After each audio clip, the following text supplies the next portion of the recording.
கர்த்தருக்கு ஸ்தோத்திரம். இன்றைய வசனம் 2 நாளாகவும் 20ஆம் அதிகாரம் 6ஆம் வசனம். உம்முடைய கரத்திலே வல்லமையும் பராக்கிரமும் இருக்கிறது. 2 நாளாகவும் 20ஆம் அதிகாரம் 6ஆம் வசனம். உம்முடைய கரத்திலே வல்லமையும் பராக்கிரமும் இருக்கிறது. இங்கே கர்த்தரை பற்றி எவ்வளோ அழகாக சொல்லியிருக்காங்க பாருங்கள். அவரோட கரத்தில் வல்லமையும் பராக்கிரமும் இருக்கான். இப்போ கூட ஒரு காரியத்தை குறித்து கலங்கி போயிருக்கிறீங்களே, உங்களை படிப்பாக இருக்கலாம், உங்கள் ஃபேமிலி காரியமாக இருக்கலாம், இல்லை பிஸ்னஸ், இல்லை உங்கள் பர்சனல் லைஃபாக இருக்கலாம்.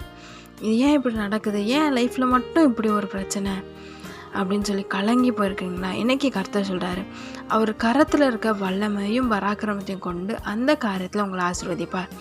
ஆமென். எந்த காரியத்தை நீங்கள் தோல்வி அடைஞ்சிருவனோ, வெட்கப்பட்டுருவனோ, என்னை விட்டு போயிடுமோ அப்படின்னு கலங்கிருக்கிறீங்களோ, அதே காரியத்தில் ஏசப்பா உங்களை ஆசீர்வதிப்பார். அதுவும் அவரோட பலத்த கையை கொண்டு, அவரோட பராக்கிரமம் செய்யும் கரம் கொண்டு, அவரோட வல்லமை நிறைந்த கரம் கொண்டு உங்களை ஆசீர்வதிப்பேன் இன்னைக்கு வாக்கு கொடுக்குறார். பயப்படாதீங்க. அது என்ன காரியமானா இருக்கட்டும், அதை கர்த்தர் உங்களை ஆசீர்வதித்து உயர்த்துவார். ஆமென்.